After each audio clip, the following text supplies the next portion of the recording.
Hey there, fans. Welcome to the Mental Perk podcast, where we focus on real people, real issues, and real talk. I'm Carla Hutcherson. I'm a licensed professional counselor, and I am the director for the Hannah for Hope Foundation. And I'm Brandy Mock, an executive board member for Hannah for Hope. We are here to talk about all things mental health, whether it's daily stress, academic pressure, work and career issues, managing a diagnosis, or suicidal and self-harm behaviors. We want this to be a space of non-judgment, honest talk, and destigmatizing mental health issues. Today, we'd like to introduce you to Elizabeth Abrams. Elizabeth, thanks for being here today. We are so excited to have you here and just learn about your experience with mental health and where you've gone along this journey. Tell us a little bit about who you are. Give us a little background of who Elizabeth Abrams is. Oh, God. I'm Elizabeth Abrams. I'm 26. I like to read books. I'm a big fan of dogs. I have a lovely collection of mental health issues. The Lord made me and said, God forbid, give her all of them. So that's fun. I was born and raised in Wiley, Texas. Both my parents are teachers. I have a brother and a sister, 3 nieces and a nephew. Sure, that feels good. Okay. No, it's great. It's great. So as we start talking, kind of tell me about when you noticed something was going on in your life that was a little off. Yeah, so about 4th grade, I started to feel different than all of my friends. Most elementary school students are very happy-go-lucky and just having a great time, and I was just kind of stressed. And then in 5th grade, I started having panic attacks and anxiety, and my first bout of depression was in 5th grade.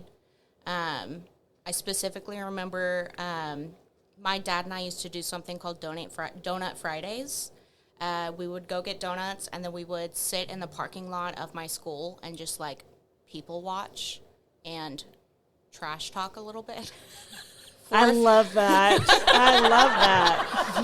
Trash talk for a 5th grader, but trash talk. And I don't remember, I don't think anything really happened. I just all of a sudden got really upset, and I started just crying. And I ran into the school, and I think she was my school counselor at the time. She was welcoming everyone in the door, and she took me in her office and just, couldn't console me. And so I spent, the first half of the day there just upset. And it kind of just went from there. Yeah, I hear a lot of kids who come in my office for counseling, and I hear those same kind of stories, and they really think that they're weird or that something's wrong with them, and they don't really understand that it could be a diagnosis of some sort. Yeah, and, nobody, especially in 5th grade, you don't talk about that. Mm-hmm. You don't really talk about your feelings and your emotions and, how that affects you and why you're crying, or you just don't cry in public, so nobody knows you're crying. So it's not very, I didn't have anyone to talk to about it because I thought something was wrong with me. And, being raised in a small town, you didn't talk about your flaws, so I didn't tell anyone I thought something was wrong with me because I didn't want them to know that something was wrong with me. Now, do you think your parents as educators, do you think your parents knew something was going on about that time? Or if they did they say anything to you or give you any indication that? I was considered moody, and it was normally, it was kind of just thrown towards, the hormones aspect of, being a preteen girl. I love my family. They're amazing. They're wonderful people. When I would get overly upset, my brother and sister would chant to me, what is it, everybody, I hate everybody, everybody hates me, I guess I'll just go eat dirt. And they would just chant that. They would just chant that to me, and it didn't, affect me as a kid, because, your older siblings are bullies. it's what they're... You are prepared for life because your siblings bullied you. Right. I that's what I think. It helped kind of get through those hard times of people saying things to you. Yeah, and so I was just considered as being, overly emotional preteen. So you went through elementary, you noticed something, was off at a young age, and then you get to middle school. Tell me about your middle school days. That's 5th and 6th grade, right? Or No, is that what we're throwing Probably with? like 6 through 7, 8. Yeah. Okay, so 5th and 6th grade was just like weird. Like it was just, you're coming into your own and Bubbling starting emotions, your period and learning about tampons. Like that was 5th and 6th grade. Yes, tampons. And then in 7th and 8th grade, so my elementary school fed into the intermediate school. But then my dad started at Wiley East High School, so he wanted me to go to Wiley East High School. And my intermediate school fed into the junior high that split up between high schools. So he thought it would be better for me to go to the junior high that fed into the high school so I would know more people and be acclimated and have good friends, whatever. So 7th grade, I moved to a school of people that I'd never met before in my entire life. Maybe a few of them I might know. I don't remember. But for the most part, I didn't know any of them. And this was in 7th grade. Mm-hmm. So I moved, and it was not great. It wasn't terrible. I think I'm a really nice, bubbly person. I try really hard to be interactive.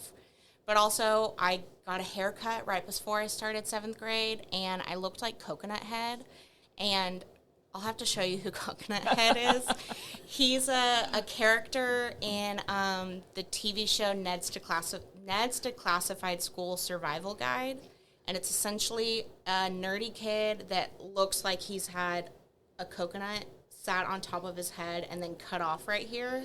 For all you out there, go to YouTube and look up Coconut Kid. But it wasn't a great start.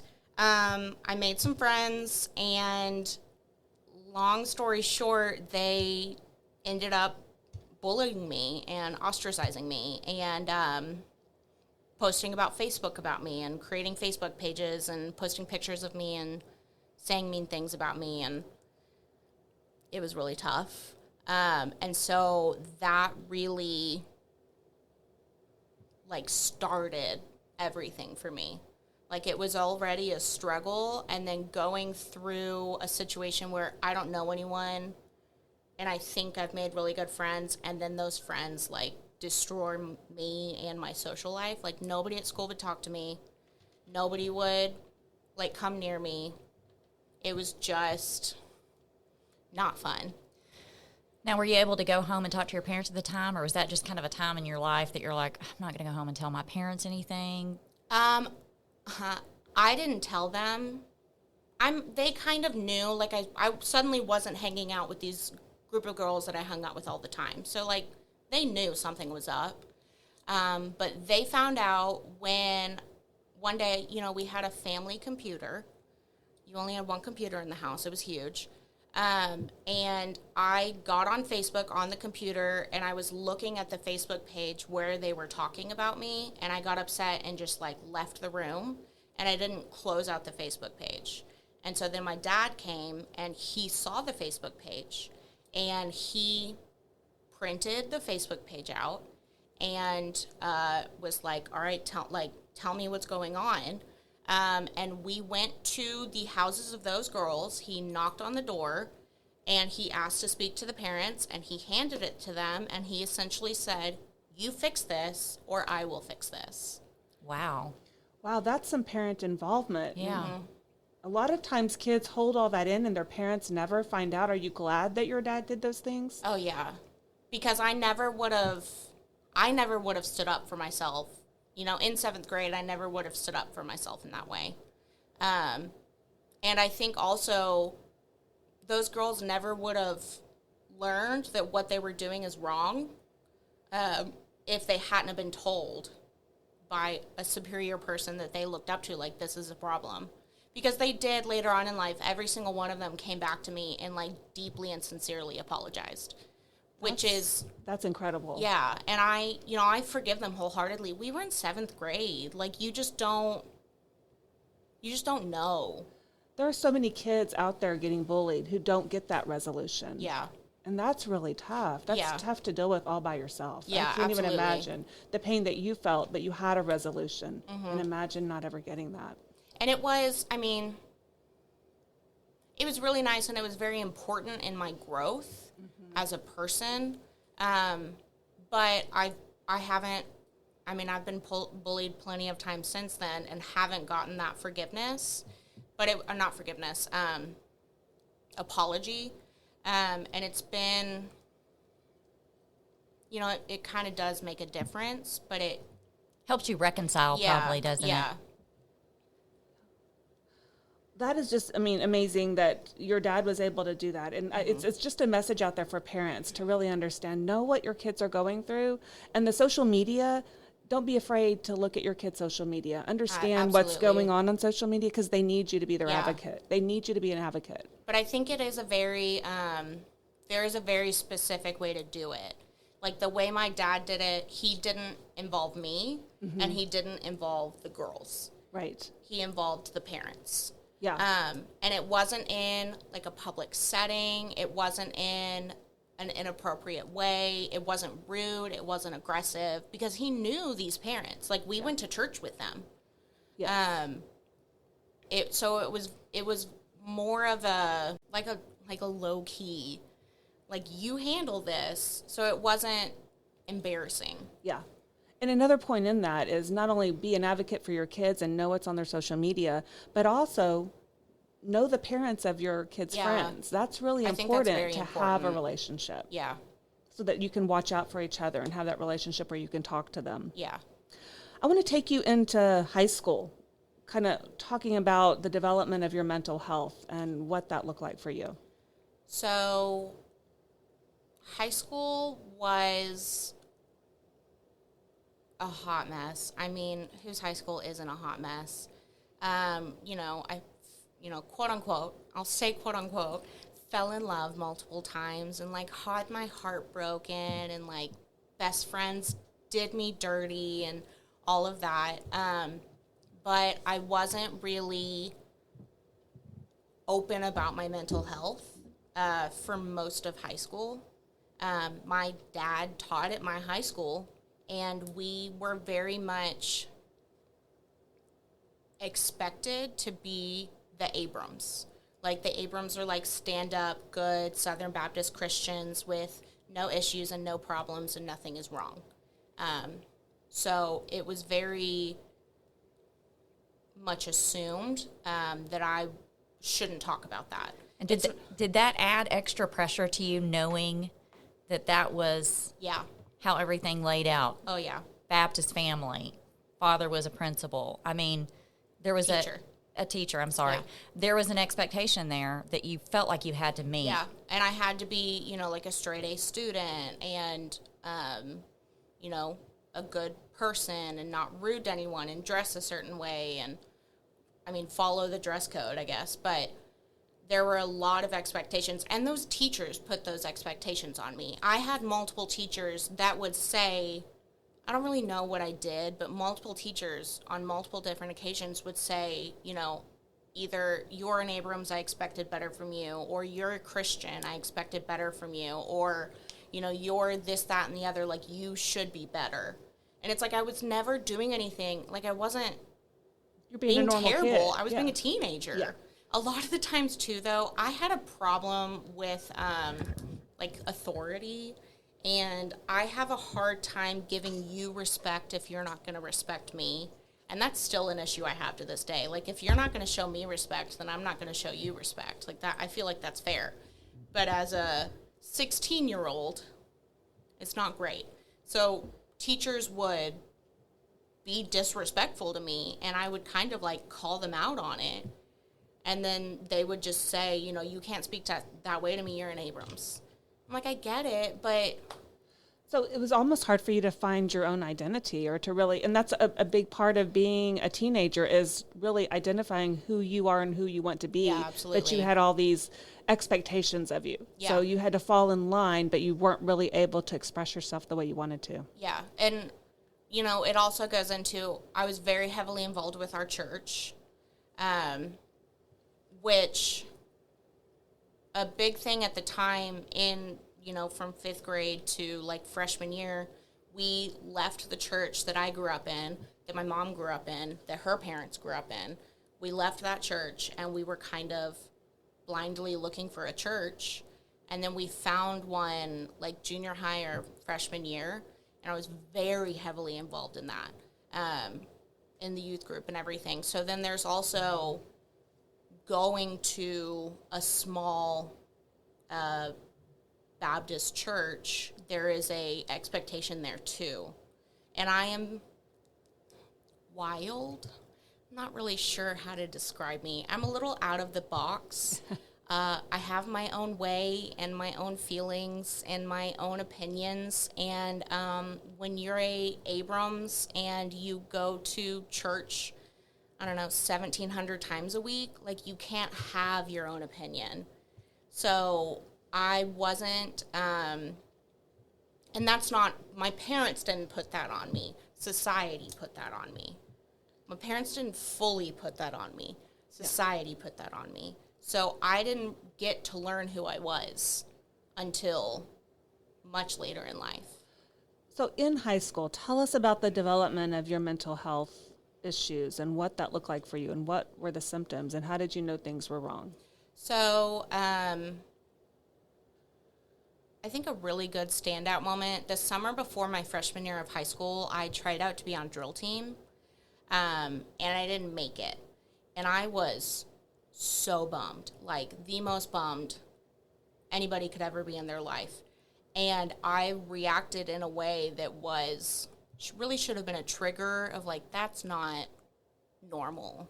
Like I was like sobbing and wouldn't stop sobbing and like couldn't collect myself and like was depressed for days, couldn't get over it. It's too hard to handle the distress that you were feeling. Too hard to handle it. I did get a dog out of that situation though. So, hey, dogs are the best. And we here at Mental Perk, if you got a dog, that's awesome. We love it. My dad came to me and was like, what can I do? Like, how can I help you? Like, what can I do to make you feel better? And I said, I want a puppy. And he said, okay, that's fine. Like, that's fine. You can have a puppy. And then like 3 days later, I was like, okay, so where's the puppy? When are we getting the puppy?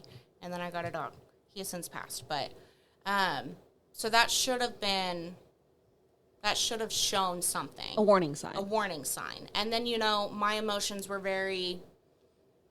I really was kind of all over the place. Like there was no steady for me. Yeah, we're seeing that pattern because you've talked about from elementary school up, we're seeing a pattern of just really trouble regulating those emotions. And then, so, I was sad all the time. That's essentially the majority of it. My sophomore year in high school, I tried out for drill team, and I made it that time. I deeply hated it, but at least I got it. And then that's when I started self-harming, because at that point, I had been feeling this way for so long, and I had no idea how to process it. What kind of symptoms were you having? Were you isolating? Did you feel hopeless? Did you feel helpless? Did you feel worthless? What were some of the symptoms that you were feeling? I would say worthless, and I would say all of those except for isolating. I was very social. I was very sociable. I hung out with everybody. If you wanted to hang out, let's hang out. If you wanted to chat, let's chat. But as soon as I went in my bedroom and closed the door, I was a different person. Do you think any of your friends that you were socializing with and hanging out, do you think they noticed anything was off, or you were just kind of that? Not a single one of them.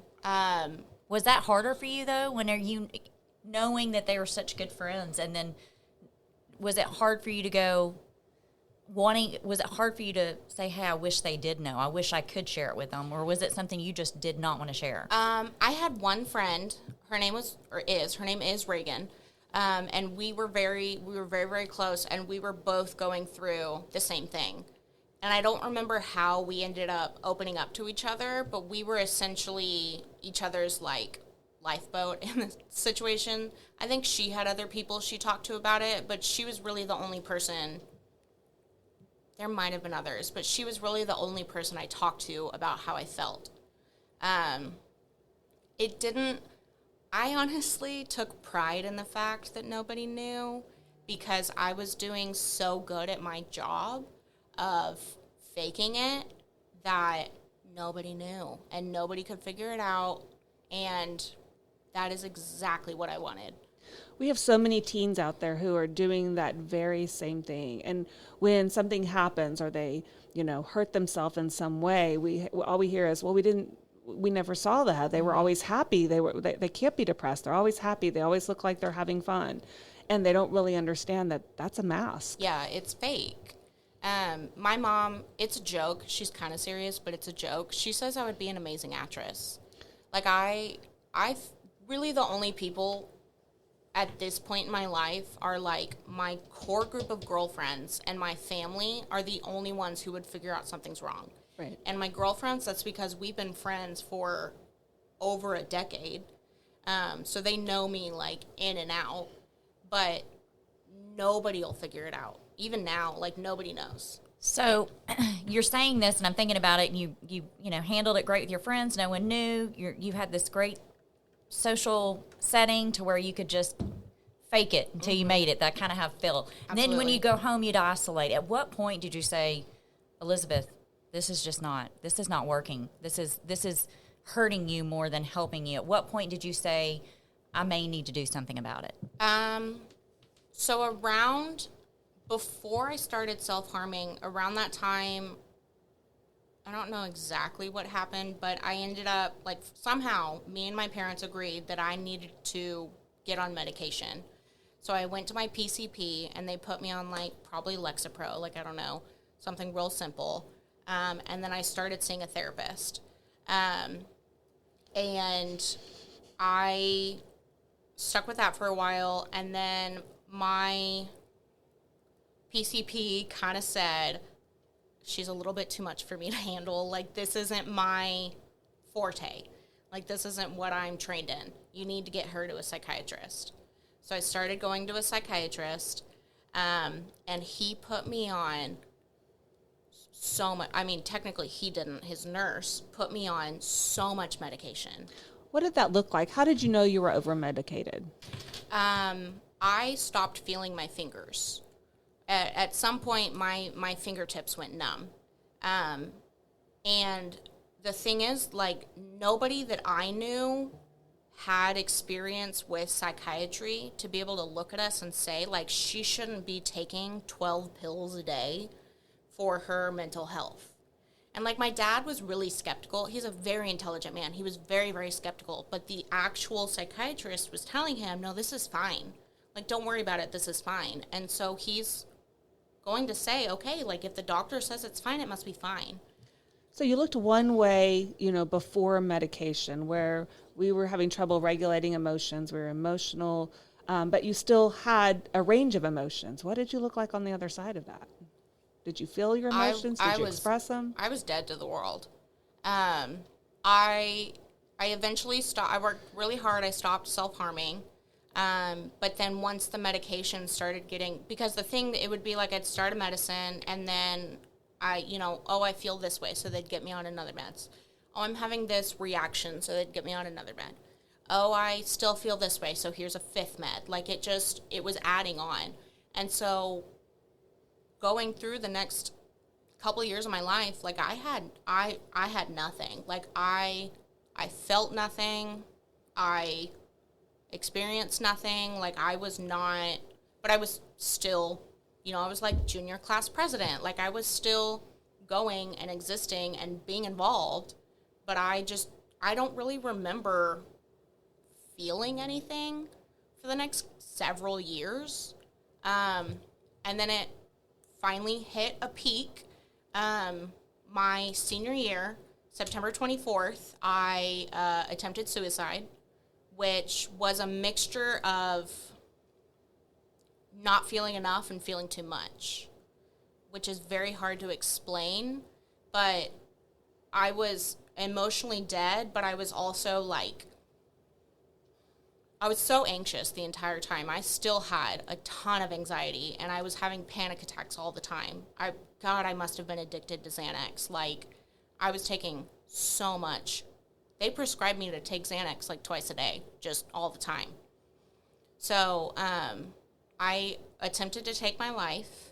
Can I tell the story? Like, I don't want to tell how I did it, but... Please, I think it's important for people to know the experience you had. So that day, around that time, I was essentially spending at least half the day in my dad's back room in his classroom. Like, I would just cry for no reason whatsoever, and then be alone in his back. It was like a storeroom. He's a biology teacher, so it was like a storeroom. And I would go back there and wait until I could be around people again, and then go to my thing. And so that day we went, me and two other girls went to Starbucks, and then we went to one of the girls' house, and we like hung out and had a good time. And then I went home and like had dinner, like whatever normal night, took my medicine, got in bed to go to bed. And then I just started spiraling. Like, it was pretty much a pretty normal day. And then I just started, like, the thoughts were just going. Can you describe some of those thoughts? What were you thinking? I honestly don't remember anymore. But it's very much a lot of, you're not worth it. A lot of, I'm taking up too much space in this world. Like, there's probably someone else better who could be doing what I'm doing. I am just a burden on all my people that I know. Like, it would be easier if I wasn't here. They would all feel better. They'll be happier if they don't have to put up with me. Just very much like hating on myself in general. Kind of like I'm ruined, I guess. That was a lot of self-talk that I had, is like, I'm broken, so what's the point? But for the most part at the time, it was, I'm making things worse for those that I love in my life. It would be easier on them if I wasn't here. You were a burden. I was a burden. And I just kind of broke, and attempted to take my life. And as I was blacking out, I guess I'll say, I called my friend Reagan, who I talked about earlier, and I don't know what I said, but it freaked her out, and I hung up, and she was panicked. So and it had to be like 2 a.m. She woke up her parents, but they didn't have like my parents' cell phone or my home phone, and I wasn't answering the phone. So they called I'm such a millennial, the like people you call to get phone numbers. Information? Sure. Okay. I want to say dispatcher, but Yes. that's my company. Like, that's not the right word. They called them, and they got our home phone. And at the time, our home phone wasn't working. It wasn't plugged in, and it had not rung in like months. It just wasn't working. And it rung that night. And my parents woke up and found me and took care of the situation, and I'm not dead. That is an incredible story, and the fact that the phone rang on that night, that's very powerful. Yeah. That and then your friend taking Yeah. the initiative, which we hear a lot of, is these, may have a friend that's reaching out for help, but they just don't know what to do about it. Yeah, and absolutely. for Reagan to take the initiative to say, I'm really worried about her. Yeah. And do you go back and think, she was the one you confided in too. Yeah. So she knew. She knew. Mm-hmm. She knew. So, and then the phone ringing, like you said, Yeah, Carla, that's- amazing. That is amazing. I think if I had called anyone else, they might not have known. Because I don't remember what I said, but I don't think anyone else would have been like, oh, this is an issue. So it's good that I called her specifically.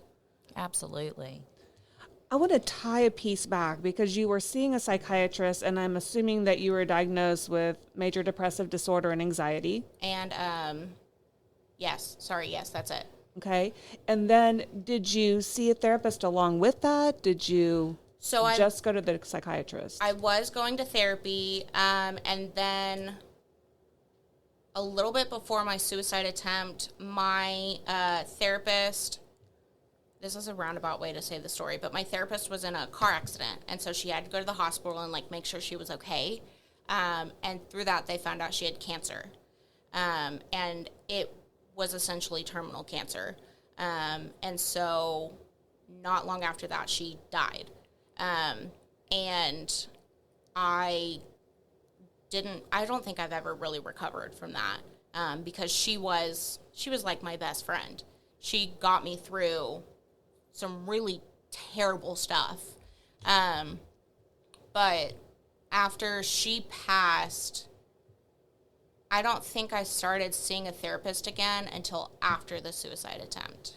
Do you think that in addition to what you were already dealing with mental health, you now were in grief and that played a part into the decision you made? Absolutely. I don't think, well, no.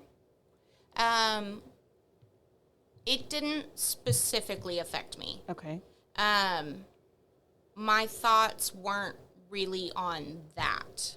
It was more on the hating myself aspect, if that makes sense. But without her support, those thoughts grew. Yeah. I think, but in a sense, a lot of the reason that I didn't attempt for as long as I didn't attempt was because I wanted to stay alive for her. I wanted to prove that A, I could do this, but B, she helped me do this. Not like muddy her name or anything, but I just wanted to like be good for her, I guess. She was a reason for living. Yeah. And I didn't have a lot of those. So you hold on to the ones you have, you know. So I'm guessing you got some intensive treatment at that point, some inpatient stay. Yes, I went and did inpatient for a week. I hated it very much. It was not a good time. I think that's just because of where I went. We only saw the outdoors once, and I was there for a week, and I just don't feel like that's healthy for someone who's going through what they're going through. But, I mean, I liked the people I met. You know, therapy was good. They took me off of most of the medication that I was on, and then sent me to a new psychiatrist. No, wait. Hold on. I have to think this through. So they changed my medication, and I was there for a week, and then not long after I left, I just stopped taking the medicine, because I was mad. I was mad that I felt like the medicine, not that the medicine did it, but like the medicine didn't help. And I think that's because I was on so much medication that I wasn't regulating myself anymore. And I don't think the medicine was regulating me either. So I was like, you know what? Screw it. I'm off. Which was not a good idea. Do not do that. Yeah. I would like to firmly say, literally never do that. Terrible process. But I did it. So. Yes, we highly recommend not making those choices without the guidance of your doctor. Absolutely. Because and do it slowly and correctly and through the right amount of time. Definitely don't do that. You can have some very adverse reactions when that happens. And I had them. But I was 18, so you can't tell me much at that point. Yeah. As an 18-year-old. This is that period of time where your parents have been able to kind of guide this process, and now you're 18, and you switch over to an adult, and that changes everything. Yeah. Now you're responsible for your medical care. Yeah. And after I stopped, I started self-medicating, which was not a good idea. So I was still in high school, and I was drunk for a hot minute. I tell people I was like drunk the entire second semester of my senior year. And that's just how I got through it. Being drunk, did you feel like that was a replacement, obviously, for the meds that you'd taken yourself off of, what was it? I mean, the transition to being off medication and going to drinking Yeah. had to have caused just a whirlwind with you mentally. I think that after going through such a traumatic experience, and then all of a sudden, because going off the medication, I was also all of a sudden feeling feelings again that I hadn't felt in 2 years. It was very, very wild. It was a lot. And I think that the alcohol was, to like make me more fun, because by that time in my life, I had started deciding no one wanted to be around me and no one wanted to hang out with me. Because I'd had like a few like friendship breakups at that point. And in my mind, I was like, nobody cares about me. So I'll just hang out with these people and I'll make them like me by being drunk. Terrible thought process, but here we are anyway. So I thought if I was drunk, people would want to hang out with me. I'd be so fun and cool, like whatever. And I wasn't, because I was like blackout drunk half the time, so people were having to take care of me. But I think I was drinking mostly to like just be more exciting than I am, not be who I am. You know, like not be depressed and anxious, just be like fun drinking. So at this point, you still haven't found your identity. God, no. Yeah. No. Well, tell me a little bit about diagnosis. At what point do you feel like you made a turn? Not until I was like 23. Okay, so this is a little later down the road. Mm-hmm. So from like 18 to 20, I was kind of all over the place. I tried to go to college. I hated it. I dropped out. I moved back home. I started like a big girl job, and I was doing that. And I had a new psychiatrist at that point, and he just wasn't, he didn't listen to me. A lot of it was his nurse would come in there and like take some notes, and then he would be there for about 20 seconds and leave. So it just wasn't, there wasn't a connection. Like he didn't know what was going on because he wasn't talking to me. So I got on medication that was for depression and anxiety again, and tried that, and then for whatever reason, I stopped taking the medication again, because that always seems like a good idea. And that did not go over very well. And Elizabeth, you don't know how common that is, that Yeah. people, they're going to a psychiatrist, they get started on a medication, and they don't understand the medication is a process to find the right dosage, the right medication that metabolizes with your body that really helps you. And so they don't feel what they want to feel, or they are feeling different than they were feeling, and they don't like it, so they just stop taking the medicines. And what I mean, hindsight, it wasn't working because I wasn't diagnosed correctly, so I wasn't taking the correct medication. So there really was no way, I mean, I probably could have been fine, but there really was no way for me to be fully, stable, because I wasn't being fed the correct drugs. It's also really fun to look back now and see all of my manic episodes that I didn't know were manic episodes. I'm like, oh, that's a reaction to this because of this, and yada, yada. What are some of the contributing factors to getting diagnosed the right way? What do you think was the difference from, your experience with doctors and therapists? And So my current psychiatrist, his name is Grant. I love him deeply. He was the first psychiatrist to listen to me, to actually because the incoming appointment is the longest one that you have. And I think we sat there for over an hour just talking and explaining what I've been through and how I feel and what everything is, and, my reactions to things, and just kind of that kind of stuff. And he was the first one to be like, okay, I hear you. I hear what you're saying. Let's go from there. And he diagnosed me bipolar, and he also diagnosed me ADD, which being diagnosed ADD when you're in your 20s is like putting glasses on for the first time. It was one of those things where I was like, oh, this isn't normal. Like, this is why studying was so hard, and this is why high school was so hard, and this is why, have my, like, movement issues and pacing and, like, small tics and, like, verbalizing things, like, all that different stuff. It's like, I'm not insane, per se. Like, this is what this is, and I can take a pill, and it handles all of that, which was huge for me, because at the time I was going back to college, and school beforehand was so difficult. Taking Vyvanse and going to school was a breeze. It made everything like, oh my gosh, I don't know how I did it beforehand. I have no idea how I did it beforehand. But being diagnosed bipolar was